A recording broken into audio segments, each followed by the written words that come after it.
Assalamualaikum warahmatullahi wabarakatuh. Perkenalkan saya Muhammad Syafiq Zalifunas dengan NIM 222001394. Di sini saya akan menjelaskan materi keamanan komputer yaitu di DOS dan di DOS.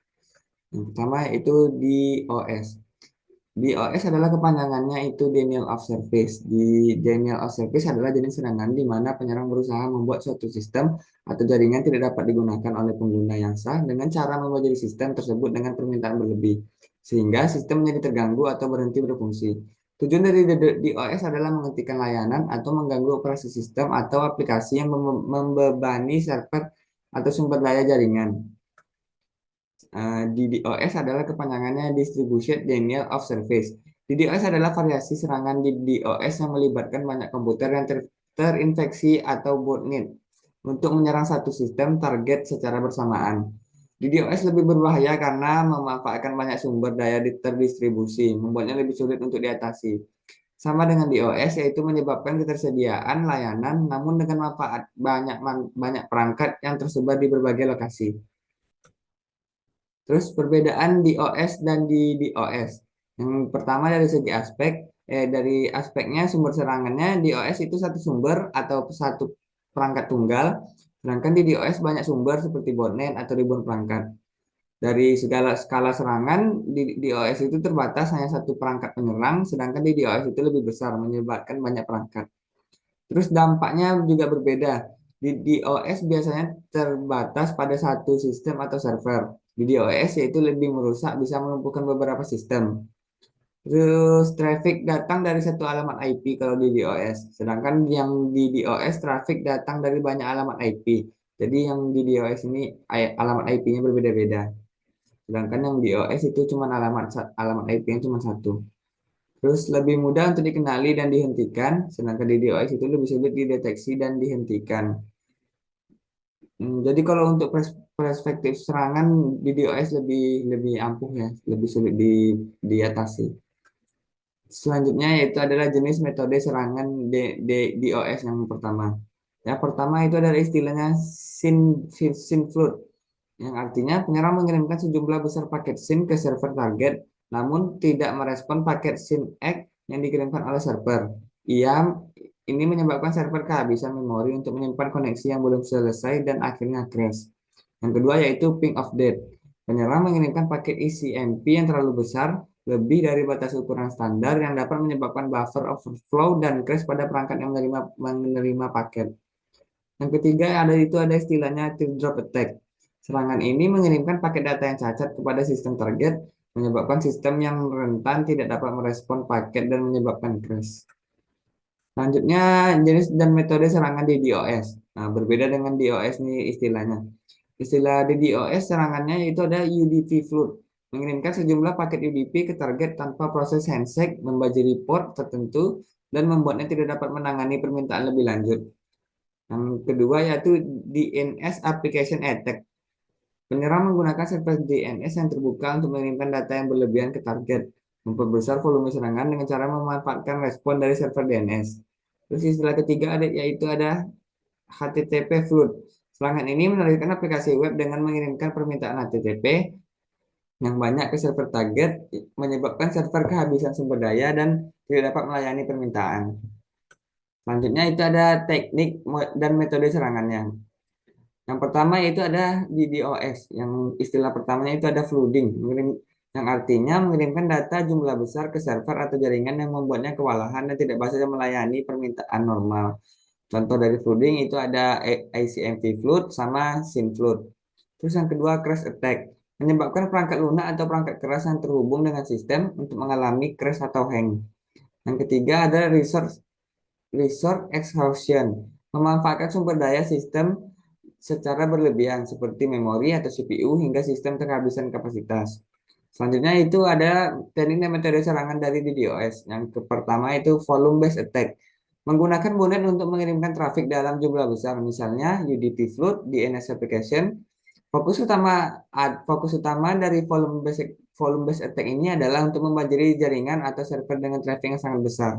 Istilah yang kedua dari teknik teknik DDoS adalah protokol based attack, menyerang kelemahan dalam protokol komunikasi seperti SYN flood atau Smurf attack. Yang ketiga adalah application layer attack, menampilkan lapisan aplikasi untuk mengeksfoliasi kelemahan spesifikasi dalam aplikasi atau protokol HTTP. Misalnya HTTP flood atau slow loris. Nah, selanjutnya mengapa di DOS dan di OS dan di DOS bisa terjadi? Ada dua faktor yang menyebabkan DOS bisa terjadi, yang itu dari motivasi penyerangnya, terus yang kedua mengecek kelemahan sistemnya. Yang pertama, jika kalau dari motivasi penyerangannya, orang yang menyerang suatu sistem biasanya ingin membuat situs atau layanan tersebut tidak bisa diakses, baik karena alasan kejahatan, persaingan bisnis, atau bahkan hanya untuk iseng. Biasanya kalau hacker-hacker yang masih coba-coba, biasanya menjadi motivasi untuk bisa menghack suatu sistem gitu. Terus yang kedua, kelemahan sistem. Sistem yang tidak dilindungi dengan baik atau memiliki kapasitas terbatas akan mudah terkena serangan di DOS atau di DOS. Terus kasus-kasus yang pernah terjadi nih.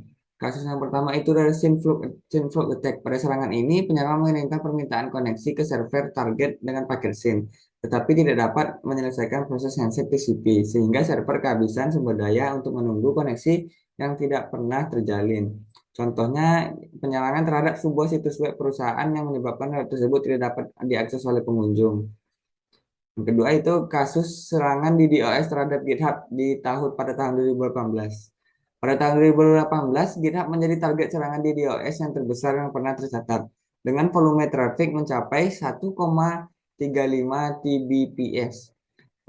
Penyerang menggunakan teknik mengcache reflection untuk mengirimkan data dalam jumlah besar ke server GitHub.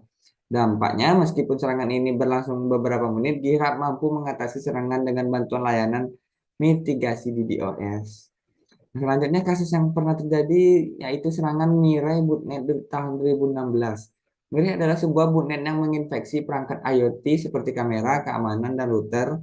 Serangan di DOS yang dilakukan oleh botnet ini menampilkan penyedia layanan DNS atau DIN, menyebabkan besar suatu situs web tersebut terkenal seperti Netflix, Twitter, dan Reddit tidak dapat diakses. Selanjutnya software-software yang digunakan untuk melakukan di DOS ataupun di DOS. Yang pertama itu ada Loic, yang artinya Low Orbit Ion Cannon, digunakan untuk serangan di DOS dengan flooding jaringan menggunakan traffic HTTP, UDP, dan TCP. Yang kedua yaitu ada HOIC, yang artinya High Orbit Ion Cannon. Versi yang lebih kuat dari Loic yang mampu menghasilkan lebih banyak traffic untuk memajari server target. Jadi Loic ini tingkat tingkat selanjutnya dari Loic lah, lebih bagus. Terus yang ketiga yaitu ada Mirai botnet. Botnet yang menginfeksi perangkat IoT untuk melancarkan serangan di DOS yang besar-besaran. Botnet selanjutnya zombie network menggunakan perangkat yang terinfeksi untuk melakukan serangan di DOS dalam skala besar.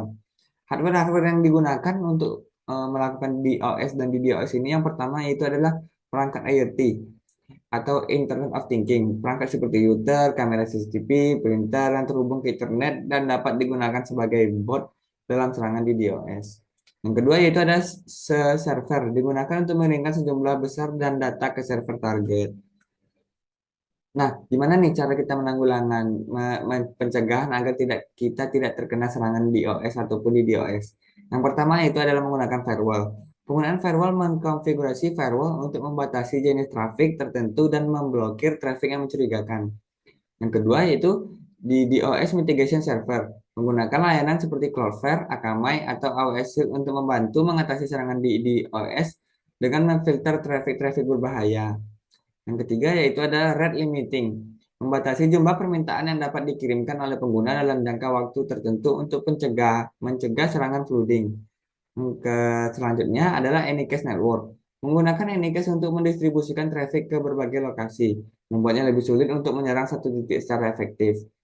Yang kelima adalah Instruction Detection System atau IDS, memasang sistem deteksi instruksi untuk mendeteksi dan memberi peringatan jika ada pola serangan yang mencurigakan. Yang ketiga yaitu adalah load balancing, menyebabkan traffic secara merata di beberapa server untuk mengurangi dampak dari serangan volumetric.